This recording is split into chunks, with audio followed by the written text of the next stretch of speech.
বিশেষ করে আজকে যিনি আমাদের প্রধান অতিথি, আমিরুল মুজাহিদিন, লাখো কোটি মানুষের হৃদয়ের স্পন্দন, যার সভাপতি গিয়ে অমানুষগুলো মানুষ হয়েছে, যারা আল্লাহকে চিনত না, যার সংস্রবে যাওয়ার পরে আজকে তারা আল্লাহর পরিচয় পেয়েছে।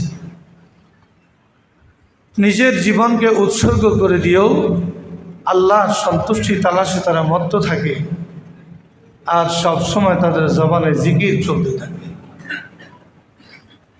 তাদের জিন্দিগি এমন এক জিন্দিগি তাদের নসিব হয়েছে যে সারা দুনিয়া একদিকে, আমি একদিকে থাকব, কেননা আমার মনিবকে কোনো অবস্থাতে বেজার করা যাবে না। লম্বা চূড়া আলোচনার সুযোগ নেই। আমাদের মসজিদের ইমাম ও খতিব হযরত আপনাদেরকে সুন্দর আলোচনা করেছেন। আমি আস্তে আস্তে শুনেছি, যেহেতু মুরব্বীদের নির্দেশ হয়েছে, দুই চারটা কথা বলে আমি আমার আলোচনা শেষ করে দিই। আজকে আমরা মুসলমান হওয়ার পরেও কেন নামাজ পড়তে পারি না, কেন আল্লাহ এবং আল্লাহ রসুলের বিধান অনুযায়ী চলতে পারি না, তার কারণ কি? তার কারণ হলো আমাদের কাছে তাকওয়া নেই, খোদা ভীতি নেই, আল্লাহ পাকের ভয় ছাড়া মমিন হইতে পারে না। এই জন্য আল্লাহ পাক বলেন, ইয়া আইয়ুহাল্লাযীনা আমানুত্তাকুল্লাহ, হে ঈমানদাররা, তোমরা যারা কালেমা পড়েছ, আল্লাহকে আল্লাহ বলে বিশ্বাস করেছ, সর্বশেষ নবী মুহাম্মদ রাসূলুল্লাহ সাল্লাল্লাহু আলাইহি ওয়াসাল্লামকে রাসূল হিসেবে মেনে নিয়েছ, আল্লাহকে ভয় করো।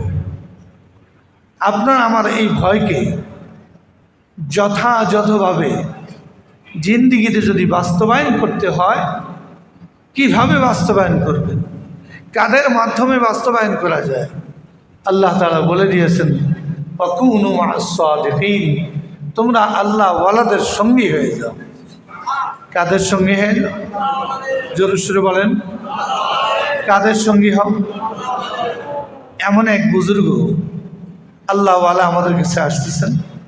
আজকে আমরা হযরতের আলোচনা শুনে নিজের জীবনের পিছনের সকল গুনাহ খাতার জন্য ওনার হাতে বায়াত হয়ে তওবা ইস্তিগফার করে আমার জিন্দিগিকে নতুনভাবে আমরা শুরু করতে পারবো তো ইনশাআল্লাহ। আল্লাহ তাআলা আমাদের সকলকে হযরতের হাতে বায়াত হয়ে নিজের জীবনের তাজকিয়া নফস অর্জন করে আল্লাহ ওয়ালাদের সঙ্গী হয়ে আমাদের সকলকে জান্নাতে যাওয়ার তৌফিক দান করুন।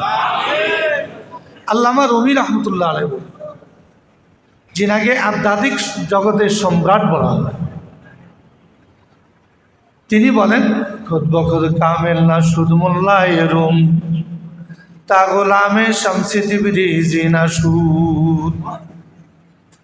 রুম পরিপূর্ণ হইতে পারে নাই যতক্ষণ পর্যন্ত একজন মুরব্বী শামসে তিবরিজি রহমতুল্লাহি আলাইহির হাতে নিজেকে সুপর্দ করে না দিয়েছে। যিনি আধ্যাত্মিক জগতের সম্রাট, যিনি ইলমে জাহের, সকল ইলমের মাম্বা ছিলেন, মার্কা ছিলেন, তিনি যদি কোনো একজন আল্লাহওয়ালার হাতে হাত দিয়ে নিজেকে ঈমান এবং আমলের পরিপূর্ণতা পৌঁছে দিতে পারেন, তো আমি আর আপনি কি পারবো না? অবশ্যই পারব। একটু জিহাদ করতে হবে, নফসের সঙ্গে একটু জিহাদ করতে হবে। পারবো না, অন্যরা পারে, আমি কেন পারবো না? এই মেহনত যদি আমরা চালু করতে পারি, তো আল্লাহর ফজলে অল্প সময়ের ব্যবধানে আপনার আমার জীবনের পরিবর্তন চলে আসবে। আমার শেখ কুতুবুল আলম সৈয়দ ফজলুল করিম রহমতুল্লাহ আলাইহি বলতেন, বাবা, তোমাদেরকে আমি 5টা ওষুধ দিয়েছি, সকাল সন্ধ্যা 2 বেলা জিকির, সাপ্তাহিক তালিম ও হালকা জিকির, আল্লাহ ওয়ালাদের বই পুস্তক পড়া, কষ্ট করে মাসিক ইজতেমা সব গুজারি থাকা, বিনা হুজুরের চরমনের মাহফিল কামাই না দেওয়া। শাইখ বলতেন, এই 5টা ওষুধের মেয়াদ হলো 21 দিন থেকে 41 দিন পর্যন্ত। 21 দিন থেকে 41 দিন পর্যন্ত তুমি যদি এই ওষুধটা যথাযথ সেবন করো, তোমার পাথরিয়া দিলটা মোমের মতো নরম হয়ে যাবে। তোমার অন্তরটা আল্লাহ আল্লাহ রসুলের এশক প্রেম ভালোবাসা দিয়ে ভরে যাবে। এই জন্য আল্লামা রুমি রহমতুল্লাহ আলাইহি বলেন, এশকে আশো লস্ত কৌচু বরফরক হারকে জুজমা শুহুকে বাকি জুমলা সু। ভালোবাসা আর আগুনের স্বভাব একই স্বভাব। আগুন যে ঘরে লাগে ওই ঘরকে যেরকম জ্বালায়া দেয়, আর এশক আল্লাহ এবং আল্লাহ রসুলের ভালোবাসা যেই কলবের মধ্যে লাগবে, ওই কলবের মধ্যে আল্লাহ এবং আল্লাহ রসুল ছাড়া অন্য কিছু থাকতে পারে না। এই জন্য আমরা খুব খেয়াল করি যে আল্লাহর ওলি আসতেছেন, আমাদের জীবনের পরিবর্তন ঘটানোর প্রয়োজন আছে। আমি কি নিয়ে কবরে যাব? আল্লাহ পাক বলেন, ওয়ালা তামুতুন্না ইল্লা ওয়া আনতুম মুসলিমুন। মুমিন তো হইছ, মুসলমান হইয়া কবরে যাইবা। মুসলমানি কাকে বলে? সহজ ভাষায় নিজের বুদ্ধি, চিন্তা, মেধা, গবেষণা সব কিছু মুখের মধ্যে লেগাম লাগাইয়া আল্লাহ আল্লাহ রসুলের হাতে ছেড়ে দেওয়া, এটার নাম হলো মুসলমান।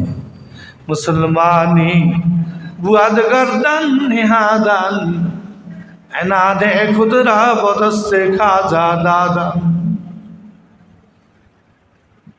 আমার যত বুদ্ধি, মেধা, চিন্তা, গবেষণা সব কিছুর মুখের মধ্যে লেগাম লাগায়া একজন আল্লাহ ওয়ালার হাতে ছেড়ে দেন। উনি যেভাবে আপনাকে চলতে পারে ওইভাবে যদি চলতে পারেন, আল্লাহর ফজলে আমি আর আপনি মুসলমান হয়ে কবরে যাব। কি হয়ে কবরে যাব? জোরে সুরে বলেন, ওয়ালা তামুতুন্না ইল্লা ওয়া আনতুম মুসলিমুন। তোমরা মুসলমান না হইয়া কবরে আসিও। আমরা কি মুসলমান হইয়া না হইয়া কবরে যেতে চাই?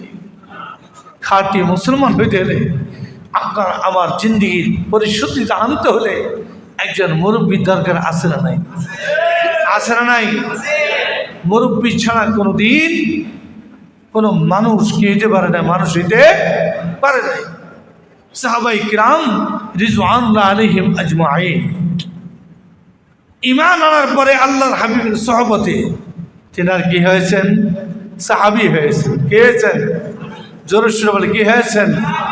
আরেকটু জোরে সুরে বলেন, সাহাবী হয়েছেন। আবার বলেন, সাহাবী কাকে বলে? যে ঈমান অবস্থা আল্লাহর হাবিবকে দেখেছেন, ঈমান অবস্থায় দুনিয়া থেকে বিদায় হয়েছেন, তিনি হলেন কি? সাহাবী। একজন সাহাবীর মর্তবা কত বেশি! আকাল রাসূলুল্লাহ সাল্লাল্লাহু আলাইহি ওয়াসাল্লাম আসহাবী কান্নুজুম। আমার সাহাবায়ে কেরাম নক্ষত্র তুল্য। কি তুল্য বলেন সবাই? নক্ষত্র তুল্য, তারকা তুল্য।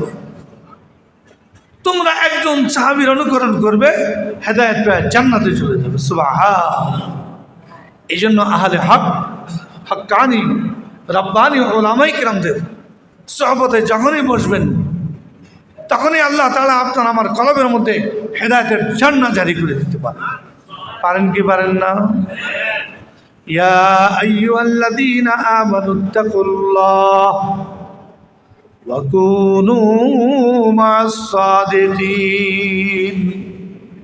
কাদের সঙ্গী হওয়ার জন্য আল্লাহ পাক নির্দেশ দিয়েছেন? আল্লাহ ওয়ালাদের। কাদের? আবার বলেন, কাদের? জবান খুলে বলেন, ইজা রুউ যুকিরাল্লাহ। আল্লাহ ওয়ালা কাকে বলে? পিসাব চারমানে আসবেন, ওনার মাথার থেকে পায়ের তালু পর্যন্ত তাকিয়ে থাকবেন, দেখবেন সুন্দর সৌন্দর্য কোরআন এবং সুন্নাতের নূর কিভাবে পরিস্ফুটিত হচ্ছে। ওনারা এমন ব্যক্তি যাদের নজর পর যদি কারো প্রতি পড়ে যায়, ওই নজরে সেই লোকটা আল্লাহ ওয়ালা হয়ে যায়। হাদিসের মধ্যে আল্লাহ ওয়ালা কাকে বলে?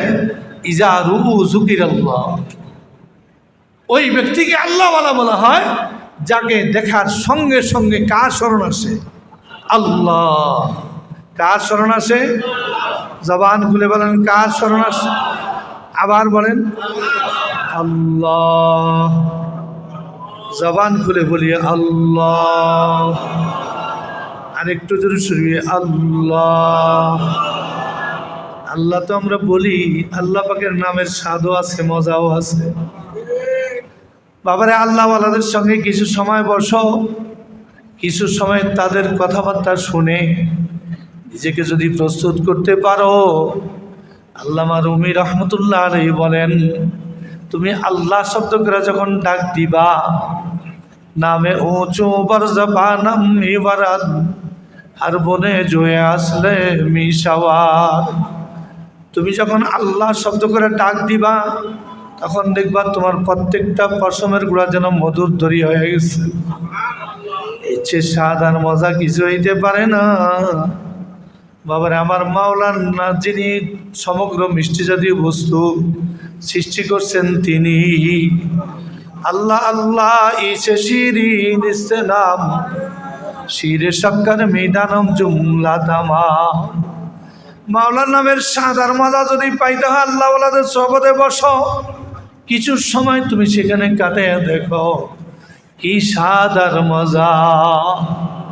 আমি যে হাদিস তেলাওয়াত করেছি, আল্লাহর হাবিব বলেন, মান আহাব্বা সুন্নতি ফাকাদ আহাব্বানি ওয়া মান আহাব্বানি কানা মাই ফিল জান্নাহ। আল্লাহর হাবিব বলেন, যেটাকে আমার সুন্নত, আমার পথ পদ্ধতিকে ভালোবাসবে, সেজন্য আমি রসুলকে ভালোবাসলো। যে ব্যক্তি আমি রসুলকে ভালোবাসবে, সে আমি রসুলের সঙ্গী হইয়া জান্নাতে যাবে। বলেন সুবহানাল্লাহ। আমরা জান্নাতে যেতে চাই তো কার সঙ্গে? রসুলের সঙ্গে। আমরা অনুকরণ করব কার? রসুলের। আল্লাহ পাক আমাদের সকলকে আমল করার তৌফিক দান।